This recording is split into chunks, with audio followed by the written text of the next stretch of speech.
Awaken to hair growth. Awaken to hair growth because there is possibility to get your hair back. Awaken to hair growth because we're not told that we're able to conquer and overcome alopecia. Awaken to hair growth because I want to be a positive light and beacon for you because I've healed my alopecia and now I help others do the same with different types of alopecia, men, women, children of all ages, of all races and ethnicities. And welcome to the Alopecia Angel podcast. I'm your host, Johanna Dahlman. Today, we're going to be talking about hair care, everything about hair care, because many times this is confusing and this is also tricky and it also changes during hair loss. And so I'm going to be talking about these points and different aspects of hair care in order for you to reverse the damage and see better hair in general. Whether or not you are losing it, we can always improve our damaged hair and create healthier hair. In order to begin, let's go ahead and start with the blow dryer because this is a hot topic for me personally. I actually had to change out my hair dryer last week. It just stopped working all of a sudden, and I went to go ahead and buy a new hair dryer because I'm one of those people who cannot live without a hair dryer. So much so where I actually travel with my hair dryer. And when I lived in the Netherlands and when I lived in Japan, I bought specific hair dryers for those countries because it was just so necessary. And then many times, maybe you've noticed, or maybe you already know, is that when you take your products from one country to another, normally they don't work. Even with the interchanged plugs and the current that they have for the converters, sometimes those also don't work and they actually like burn or blow up your blow dryer. And so what I did is that since I knew I was living in the Netherlands for quite a few years and then also in Japan, then I just opted to buy my specialty blow dryer. And so blow dryer and products are in general are things that we use on a consistent. And so hair care varies from person to person. And what we do with our hair on a regular basis determines the health of our hair. It can also determine a lot in terms of hair loss as well. So let me add that coloring, the wear and tear, the weather, and the products all play a part. So living or traveling to different climates changes things too. As I mentioned, when I lived in the Netherlands, for example, everything was wet. Everything was rainy, gray, cloudy. There was like a lot of humidity that you could feel in the air. So this created a lot of frizz. This created a lot of bad hair days in general, not to mention that I was going through alopecia at the time, but it created a lot of bad hair days. And so what did I do? I had my hair up in a clip. And this is the way I maintained it for most part, just because it keeps everything a little more tightly together versus having it out like I used to, or I love to have it out and about. Because again, with the wind, because it's very windy in the Netherlands, and then with the rain, it would just tear up my hair and create lots of knots. And so this is something that I always wanted to avoid. But when I lived in Miami, the weather pattern was different. It was also very humid, but very sunny. And then also what I noticed when I first moved to Miami is that my skin on my face became more oily. And then my hair and my curls absolutely love the extra humidity. And funny enough, you have the Netherlands that is very humid and you also have Miami that's very humid. But these are two different types of humidity. And the humid, cold rain that you see and wind in the Netherlands is one type. And then the breezy palm trees, sunny seaside of the Miami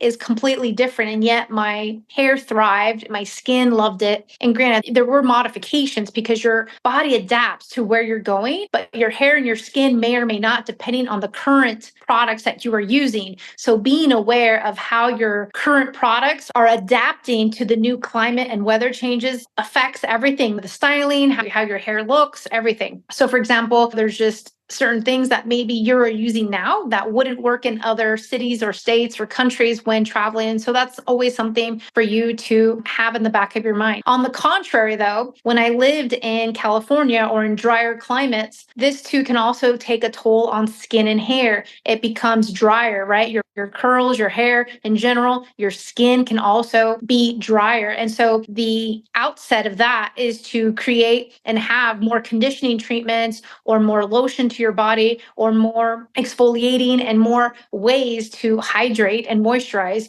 your skin and your hair. Maybe also including different approaches to your skin to finding new products and solutions. As in a new environment, your body adapts, but your skin and your hair will let you know if it's lacking moisture or if you have a constant oil slick. In Miami, I would have to shower 2 to 3 times a day because you're just so sticky all the time. And I'd have to wipe my face 3 times more often due to dewiness and the oil slick on my face. Whereas in California, it was conditioners and lotions that made the difference. So this all depends on where you live and how your own body and your own adaptability is happening with the current products, with the current shampoos and conditioners that you're using. Because again, this will all look different depending if you're in the UK that has very similar weather patterns to the Netherlands. And then all of a sudden you're going to Perth, Australia, which is very dry and arid and sunny and hot. So all very different. The other thing I wanted to talk about is that how you cut your hair and how often you cut your hair can also affect your hair care and even create excess shedding. So, for example, normally your hair tells you when it's time for a trim. They say on average you need to trim your hair every 3 to 4 months. And this is very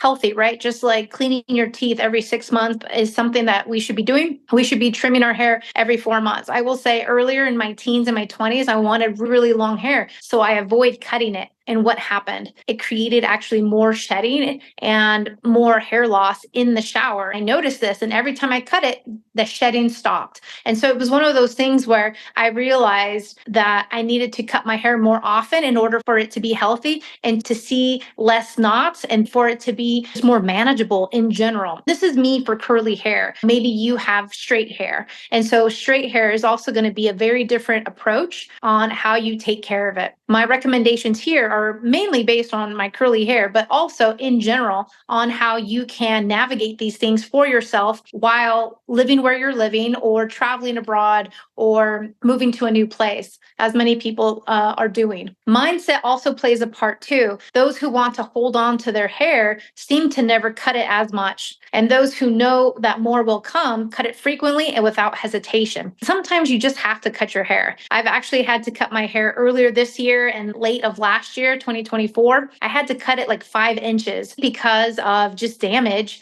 and also because coloring takes a toll on the ends. And so the ends tend to be drier. So if your ends tend to be drier, this is where trimming it, either going to someone so they can cut it, or I like to trim it myself, but then I also like to get my hair cut as well. So I do both. So intermittently, if I see maybe some ends that are a little dry, I have some specialty scissors and I just cut it myself because why wait? It's just right then and there. Let's implement. And so sometimes this is actually quite nice to do so that you can always maintain less damaged hair and then create space for new, improved hair that wants to come in. So let's go ahead and talk about washing and shampooing because I know this is a big topic too. I understand that during any type of hair loss, seeing clumps of hair, seeing excess shedding in the shower is extremely traumatic. This is something that I've gone through myself personally. This is something that I wanted it to stop and it didn't. And it took 4 years of this to finally take root and to finally stop and for me to see the hair growth and the healing and to see the clumps come out in the shower and to see the endless hair everywhere on the floor, on the clothes, in the kitchen, you name it, the hair was everywhere. And let me just tell you that this can stop. Students inside the Hair and Heal program see the shedding stop anywhere from 2 to 6 weeks on average. And this is huge because many times they say, especially your doctors, they're telling you, oh, this will take 3 months. Oh, this will take so many months. And lo and behold, I've had clients for years, 4 or 5 years with this excess shedding that just never stops, even though what they thought triggered it has gone and passed. And so the thing is, whether it's postpartum, COVID related, autoimmune related, or anything else, we can stop this hair loss in less time. And that's the name of the game, really, to stop the hair loss and to get to the hair growth. So this is all inside the Hair and Heal program. But when it comes to shampooing and understanding how often to shampoo, how often to wash your hair, let your hair guide you. So for example, if you were to move to Miami tomorrow and all of a sudden your scalp is super greasy, then maybe you should wash it a little more frequently. However, if you live in a place where it's a little more dry, a little more arid, or your hair is dry like mine in general, then you could wait 3, 4, 5 days in between until it's actually necessary to wash your hair. I actually wash my hair every 4 to 5 days, 3, 4, 5 days. It just all depends each week, right? Because if it's raining outside and my hair is not looking great and anything, then sometimes washing it makes it feel better and makes it look better. So it just all depends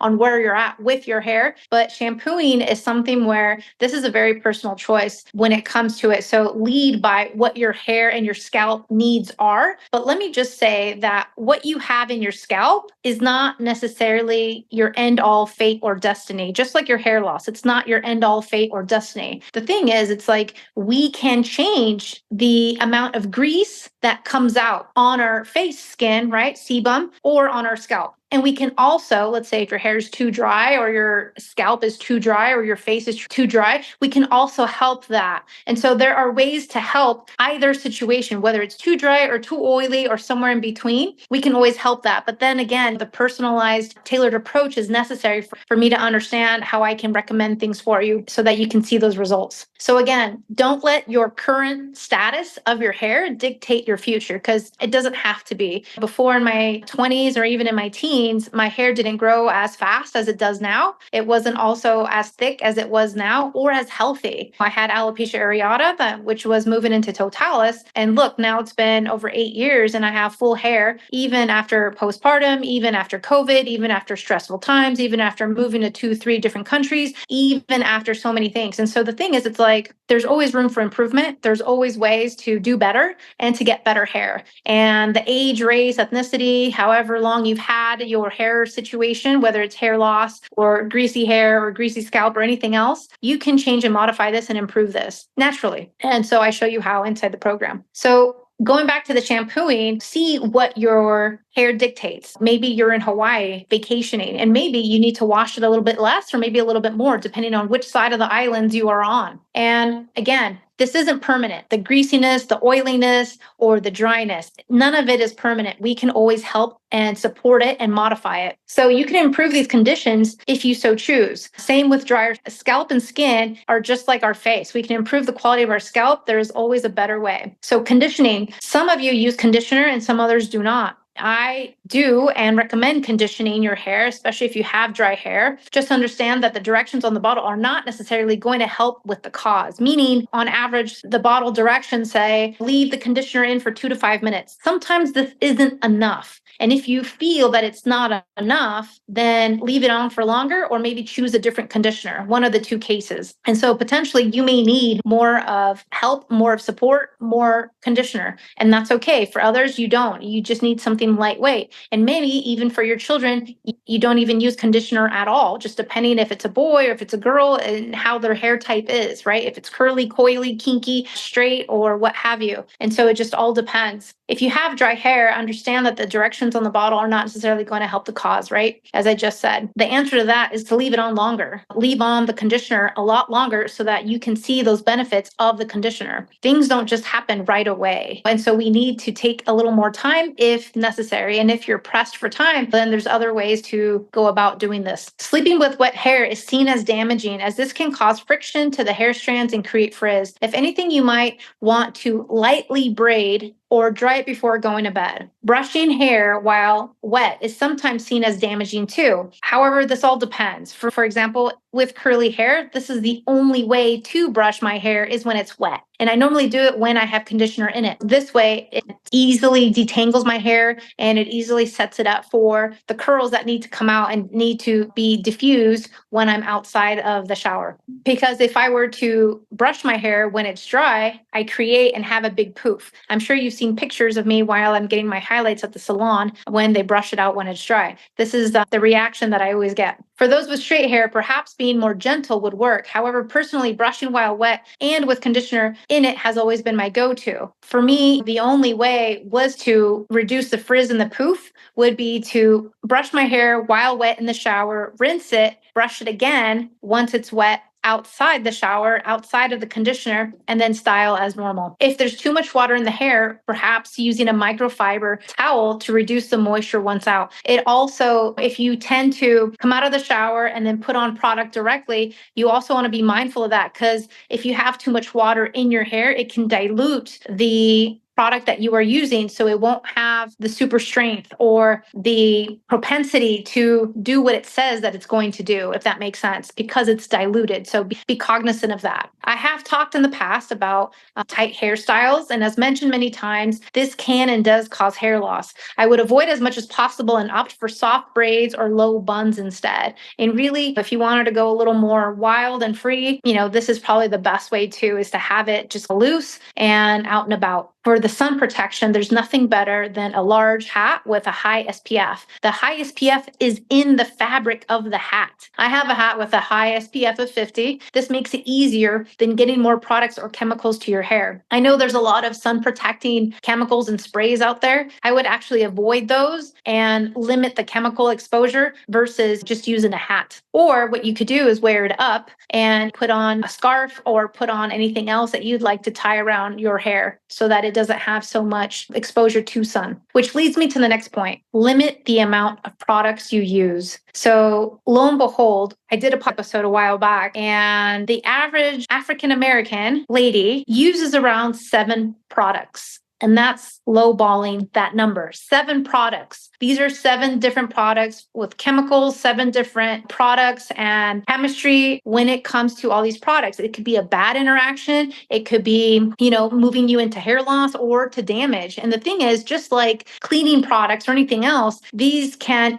interact in between each other. And so I think first things first is that we want to limit the amount of products we're using on our hair, and then also be cognizant of what we're using. And if you're seeing your hair deteriorate, potentially it's because of one of your products. So I would always look on that. We actually have a free PDF on products that cause hair loss on my website, alopeciaangel.com. So you can go to the website and get this free download right there on the homepage. This is huge because there's a lot of products out there and name brands that are in lawsuits or have been in lawsuits because their products cause hair loss. So something for you to know as a consumer. So just like skin products, hair products can also have a reaction, creating a reaction of damaging your hair, or worse, the breakage and the hair loss. A question I've gotten sometimes is, do you really need to exfoliate your scalp? Now, exfoliating your scalp has only been in trend maybe for the last, 5 years or so. And really, imagine we've gone centuries without exfoliating our scalp. This is a gimmick. We don't necessarily need to do this because our scalp is already exfoliates itself. And also with shampoo, it also cleanses itself. So there's a cleansing mechanism that's happening. And there's different shampoos with different levels of cleansing treatments that can also cleanse and lightly clean up any debris that's there. So do you really need to exfoliate your scalp? No, not really. That's actually another gimmick. So just like the laser caps, just like the PRP, wigs, and medications, these are all gimmicks. They're not going to help you have better hair. They're not going to let you have hair growth that's long-term, permanent, without side effects or reactions. So I would eliminate all the gimmicks. I really would. These will not bring you long-lasting, amazing hair. It's just the opposite. You might see a regression of sorts in terms of the quality of your hair and the productivity and the hair growth. So you might want to limit. Less is more. So for kids, and for those of you moms listening to this, less is more as well. Avoid the styling products till they are older. No hair coloring either. I would say if you want to hair color your child, wait until they're over 20 or 25 or something like this, only because most beauticians and cosmetologists agree that you shouldn't color the hair before the age of 16 or 18. And I would wait till mid-20s in all honesty. Why? Because many things can happen, including allergic reactions, chemicals. Their hair in the children, it's more delicate and can have irritations and can also lead them to getting hair colored and staying on the course long term of wanting and needing to get their hair colored. So you want to avoid this as much as possible. The virgin hair is actually very beautiful in children and in young adults. And it's something that we should all kind of embrace, really, because less is more. It really is. Which gets me to my next thing. The hair coloring in general can take a toll on your hair. I've seen many clients come to me where they said they've lost 50 to 60% of their hair because of one event at the hair salon, because of one bad hair color treatment at the hair salon. And so this is quite startling. I myself have experienced excess shedding or hair loss during a highlight treatment or during getting my hair color at the salon. And this is mainly due to the cosmetologist, the hair colorist, your hair salon expert person.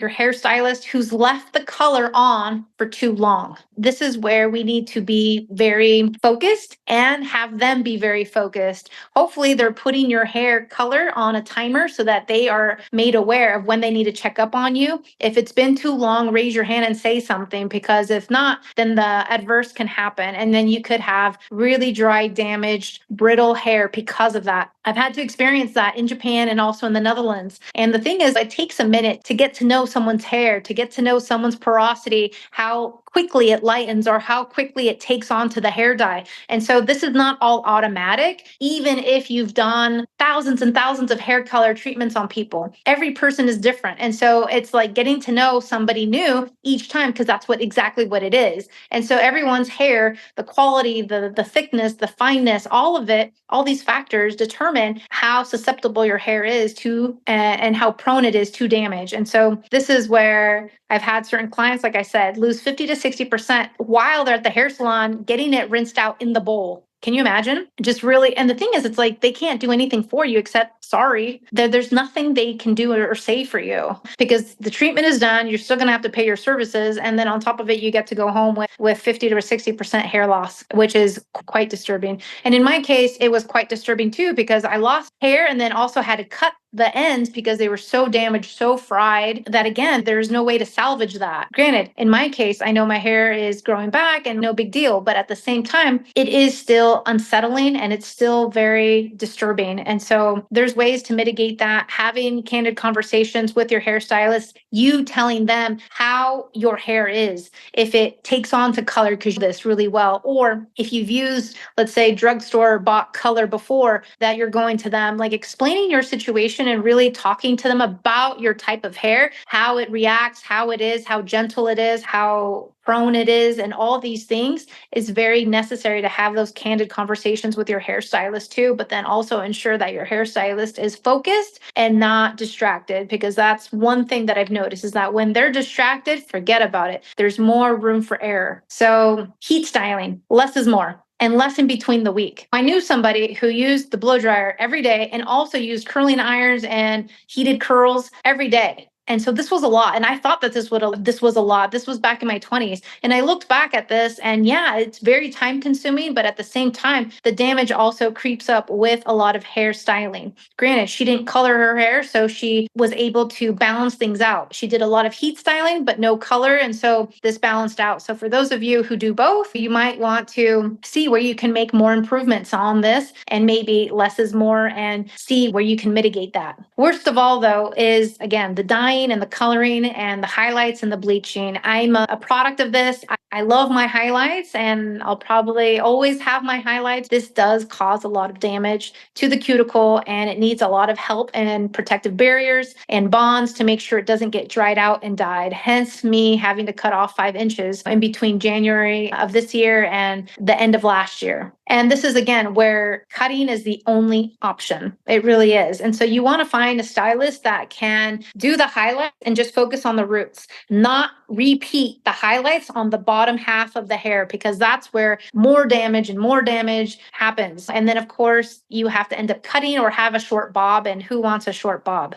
I want long, luscious hair. And so that's what I'm going for. So again, I've had this experience and we want to be very mindful with the coloring, with the toxins in dyes, in coloring, because again, this creates the breakage, the irreversible damage. And then also you want to mitigate any type of hair loss due to the dyes, due to the reactions that this can create. I hope that this podcast has helped you in terms of styling, in terms of shampooing, in terms of conditioning, because there are a lot of factors when it comes to your own hair, to where you live, to the environment outside, right? Whether it's a sunny day, a raining day, where it's snowing, where there's a lot of wind, which wind for me is the worst. I absolutely hate the wind because it whiplashes my hair just everywhere. It's just so unfriendly. But at the same time, understanding where we live, our own environment, and how we can mitigate that better helps us to protect our hair, protect the cuticle, create less damage, and then create a thriving hair for better hair days now and forever. So I hope this helps. If you have any questions, send them to us at hello@alopeciaangel.com. Sign up on our website so you can subscribe and learn about all our free trainings. We have a free training going on for our hormone and thyroid masterclass. And we also have free downloads that I mentioned on our website. On the homepage where you can find those free downloads of medications that cause hair loss and also hair products that cause hair loss and also what to do with your children who have alopecia and many other free downloads. Please rate and review our podcast and thank you so much. I look forward to talking to you next week. Take care. Thank you for listening to the Alopecia Angel podcast, a positive light in healing alopecia. You can do this and we can help. Spread the word that reversing alopecia is possible by telling your friends and family.